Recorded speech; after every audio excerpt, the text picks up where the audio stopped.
Johnson, and I'm the exhibit researcher here on the Rubik's Cube exhibit, which means that I'm kind of a jack of all trades, and I work on researching all the information that's going to go in the exhibit, doing some of the writing and developing of experiences, and gathering all the artifacts that will be in the exhibit.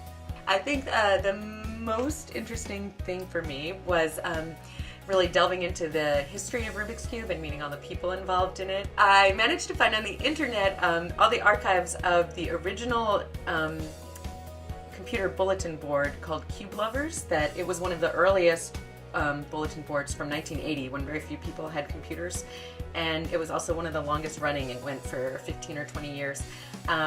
And I read through years and years of these, and I found someone on there who was a collector, not just of Rubik's Cubes, but of Rubik's Cube memorabilia, and he collected all the newspaper clippings and everything. And I was like, I have to find this guy, and all I had was this 20-year-old email address, but I managed to find him on the internet, and he lived 45 minutes away, and he came and he brought us just this treasure trove of great stuff. And so I got to meet lots of interesting people like that who had interesting connections to the cube.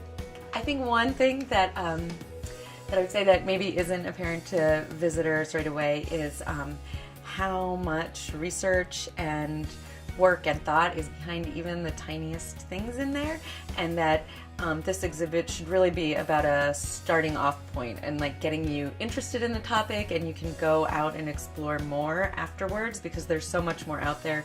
And for us, in an exhibit, you have to boil down decades worth of information into a few words of text and to one really cool activity, and there's more. So there's a lot to explore. I think what I'm most excited about is seeing all the people come in and actually really getting hands-on experience with a lot of different topics around the cube.